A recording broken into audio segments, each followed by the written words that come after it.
सकल गेय ज्ञायक तदपि निजानंद रसलीन सो जिनेन्द्र जयवंत नित अरिरज रहस विहीन। इस पंच कल्याणक महामहोत्सव के परम पावन आज के दिवस दीक्षा कल्याणक के दिवस में हम सब एकत्रित हैं और उतने ही पवित्र विषय के साथ हम यहाँ हैं और विद्युत जन मंच पर विराजमान हैं, साधर्मी सामने हैं। मेरा विषय है आगम के आलोक में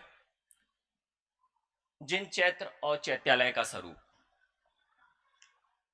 सबसे पहले मैं यहाँ खड़ा हूं, इसमें जिन चैत्र चैत्यालय का बहुत बड़ा रूप महत्व है।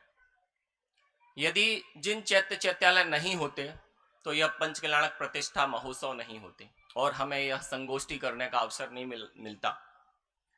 जिन मंदिर और जिन चैत्यालय और जिन चैत्र नहीं होते तो शायद हमें वैसे संस्कार ही नहीं मिलते। हम पाठशालाओं में, घरों में पढ़ाते हैं कि पहली पाठशाला माँ होती है। संस्कारों के माध्यम से बात करें यदि तो पहली पाठशाला जिन मंदिर होते हैं, जहां से हमें जैन धर्म का ABCD सीखने को मिलता है। उन्हीं जिन चैत्र और चैत्यालय के बारे में हमें चर्चा करनी है। स्पष्ट है, चैत्र और चैत्यालय, चैत्र यानी देव, जिनेन्द्र भगवान की प्रतिमा या जिनबिंब कहें, और वो जहां विराजते हैं उन्हें जिन चैत्यालय यानी जिनालय, जिन मंदिर कहते हैं। उसी की चर्चा आज हमें करनी है। उस जिनालय या जिन मंदिर के बारे में आगम में ऐसा आया है कि जिस संसार में हम सब रहते हैं, संसार रूपी मरुस्थल में जिन मंदिर कल्प वृक्ष के समान है। यानी एकमात्र शरणभूत यदि हमें इस पंचम काल में कोई है तो वह जिन मंदिर है और उसकी हम चर्चा करने वाले हैं। और जिन बिंब के बारे में तो यहां तक कह दिया कि जो सम्मोषण में जाते हैं ना लोग, आपको भी भावना हुआ करती है कि हम सम्मोषण में जाएंगे, दिव्य ध्वनि सुनेंगे। उन अनेक सम्मोषण से भी ज्यादा प्रभावी एक जिन बिंब होता है और उसकी प्रतिष्ठा यहां होने वाली है और उसके स्वरूप पर हम बात आपसे करने वाले हैं। उसको समझने के लिए हम तैयार हैं क्या? पूरी तरह से तैयार हो जाइए, कुछ बात हम करने वाले हैं। एक जो जिन बिंब है वो दो अवस्थाओं में हमें दिखते हैं। एक तो ऐसे किए होते हैं, ठीक है वज्रसेन जी, ऐसे किए होते हैं हमारे भगवान, और कभी ऐसे किए होते हैं। दो ही मुद्राएं हैं, वीतराग निष्परिग्रही मुद्रा, खड़गासन में या पद्मासन में, कायोत्सर्ग मुद्रा में। ऐसे विराजमान जिनबिंब हमारे होते हैं, जिनके बारे में कहा है छवि वीतरागी नग्न मुद्रा दृष्टि नासा पर्द है। कोई परिग्रह आरंभ की कहीं बात ही नहीं है। ऐसे भगवान होते हैं जिनको देखकर लगता है जब मैं आता आप डेग निज स्मरण सुआए। ऐसे हमारे भगवान होते हैं और सहज ही भक्त को ऐसा लगने लगता है उनको देखकर कि ऐसा ही प्रभु मैं भी हूं, यह प्रतिबिंब सु मेरा है। ऐसा ख्याल कराने वाले जिनबिंब होते हैं। पद्मनंदी पंचविंशतिका में तो यहां तक आया है कि शुभ केली के आनंद के घन के मनोहर धाम हो, नरनाथ से सुरनाथ से पूजित चरणगत काम हो, सर्वज्ञ हो सर्वोच्च हो सबसे सदा संसार में, प्रज्ञा कला के चक्षु हो आदर्श हो आचार में। इतनी सुंदर बात कही, मतलब आप सब में सर्वोत्कृष्ट हो, आनंद में, सुख में, ज्ञान में और पूज्यता में, सब में आप सर्वोत्कृष्ट हो। ऐसा भगवान का स्वरूप है। इस स्वरूप पे ही बात करने का मैं सोच रहा था, लेकिन रात को मुझे ज्ञान आया कि मुझे ये नहीं बताना है, मुझे तो उनके आकार प्रकार के बारे में बात करनी है। तभी मैं उस एंगल में आपको ले चलने वाला हूं। देखिए, प्राचीनता की भी बात मुझे करनी थी, लेकिन आदरणीय अग्रज हमारे अनेकांत जी ने बहुत सारी चर्चा प्राचीनता के संबंध में कर दी है। मैं तो सिर्फ इतना कहूंगा कि प्रशस्ति, शिलालेख और तीर्थों पर प्राप्त जो प्रतिमाएं हैं उनके माध्यम से हमें पता चलता है कि जैन धर्म सबसे प्राचीन धर्म है और जिन बिंब और जिन मंदिर जैन धर्म के अलावा कहीं और अन्यत्र है ही नहीं। अब की बात नहीं कर रहा हूं मैं, प्राचीनता से बात करूं तो एकमात्र जैन धर्म में, जैन दर्शन में ही जिन बिंब और जिन मंदिर का विधान है। इसके अलावा अन्यत्र कहीं भी जिन मंदिर और जिन प्रतिमा का विधान नहीं है। वो तो हमारे देखा सीखी में कहीं कहीं अब देखने में आने लगे हैं ऐसा कुछ।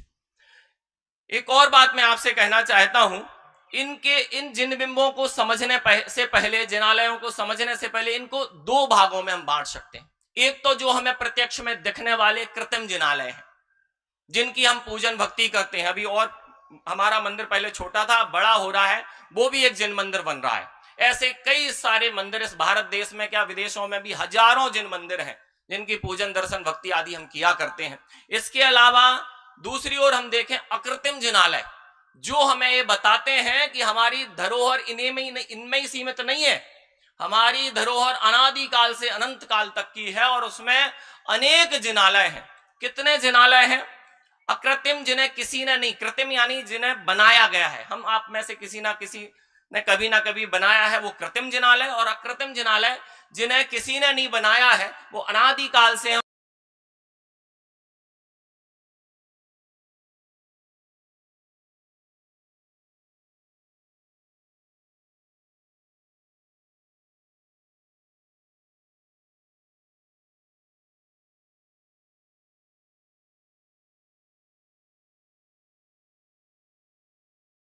संतानवे करोड़ 23 जिनालय हैं। यदि अधोलोक की बात करें तो 7 करोड़ 72 लाख अकृत्रिम जिनालय हैं। इस प्रकार कुल 8 करोड़ 56 लाख 97,481 जिनालय 3 लोक में विद्यमान हैं। बड़े बड़े जिनालयों की बात कर रहा हूं, उनके आकार प्रकार की भी बात करूंगा। या जो जिनालय में प्रतिमा कैसी है, तो प्रत्येक जिनालय में 500 धनुष आकार वाली पद्मासन में पूर्वमुखी 108 जिनबिंब विराजमान है एक एक जिनालय में। यानी कुल जिनालयों में जिनबिंब कितने हैं, तो उसकी संख्या आती 925 करोड़ 53,27,948। इतनी सारी जिनबिंब हमारे तीनों लोकों में विद्यमान है। और इसके अलावा भी ज्योतिष आदि के देवों की बात करें तो वहां तो असंख्यात जिनालय और हैं। इनके आकार प्रकार की बात करें, अकृत्रिम चैत्यालय 3 प्रकार के होते हैं, उत्कृष्ट, मध्यम एवं जघन्य आकार। उत्कृष्ट अकृत्रिम चैत्यालय भद्रसाल वन, नंदन वन, नंदीश्वर द्वीप के और वैमानिक देवों के विमानों के चैत्यालय उत्कृष्ट प्रमाण वाले चैत्यालय होते हैं, जिनकी लंबाई 100 योजन, चौड़ाई 50 योजन, ऊंचाई 75 योजन होती है।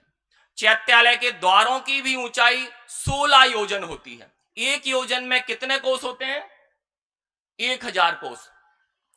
एवं नींव भी 2 कोस तक होती है गहराई उनकी। मध्यम अकृत्रिम चैत्यालय की बात करें तो सोमनस वन, कुंडलगिरी, रुचकगिरी, वक्षारगिरी पर्वत, ईश्वाकार पर्वत, मानुषोत्तर पर्वत और कुलाचलों के चैत्यालय मध्यम प्रमाण वाले चैत्यालय होते हैं।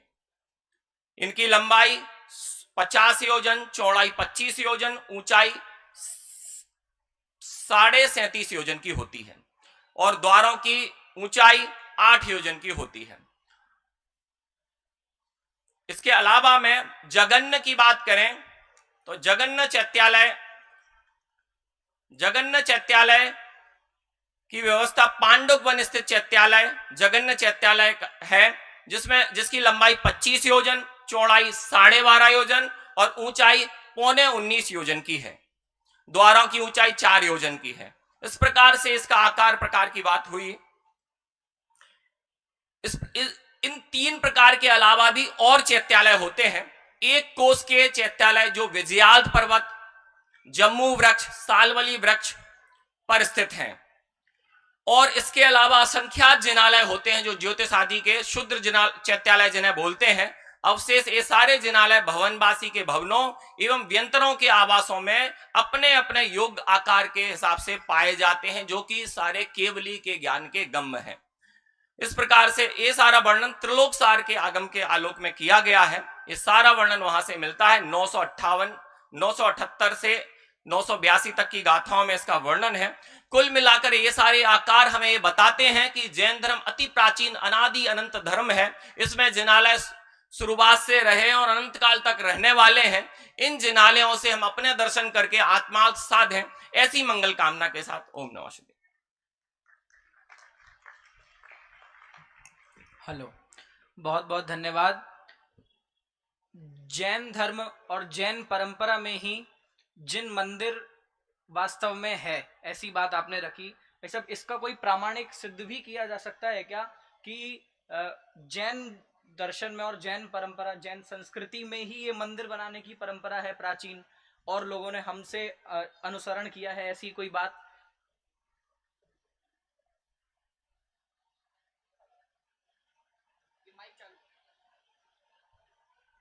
हाँ, ये हेलो। कॉर्डलेस माइक प्लीज चालू कर। बहुत अच्छी बात संदेश ने पूछी है। इसके बारे में मैं एक छोटा सा प्रमाण आपको ये देना चाहता हूं कि जो वैदिक परंपरा है उसके मूल में कभी भी मूर्ति पूजा नहीं रही। वैदिक परंपरा में वो यज्ञ हवन करते हैं, वेद मंत्रों का उच्चारण करते हैं, लेकिन मूर्ति पूजा उनके यहाँ नहीं रही।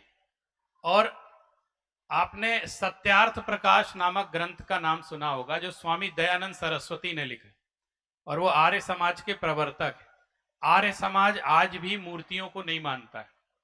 उन्होंने अपने सत्यार्थ प्रकाश ग्रंथ में एक पंक्ति लिखी है कि हमारे हिंदू समाज में मूर्ति पूजा की बुराई जैनियों से आई है, ऐसा लिखा है।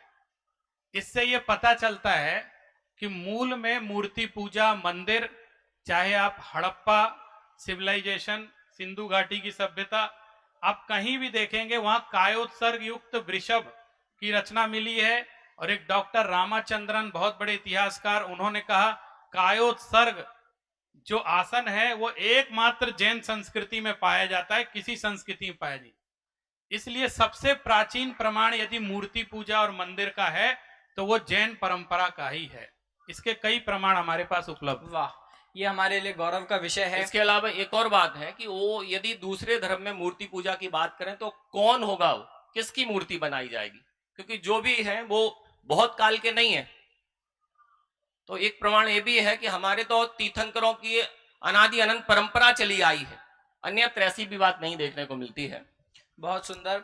आज भी यदि आप भारत का सर्वे करने जाएं तो जनसंख्या और उस जनसंख्या का मंदिर यदि देखें, मान लो कोई नगर है, वहां पे किसी अन्य संप्रदाय के 5,000 लोग निवास करते हैं और जैन संप्रदाय के 50 लोग निवास करते हैं, तब भी हमारा मंदिर किसी भव्यता में, किसी स्थान में, क्षेत्र में किसी से कम नहीं होता। और तीर्थों की भी बात की जाए, भली जनसंख्या कम है लेकिन मंदिर और तीर्थ हमारे बहुत अधिक संख्या में भारत देश में है। तो ये हम सबके लिए गौरव की बात है।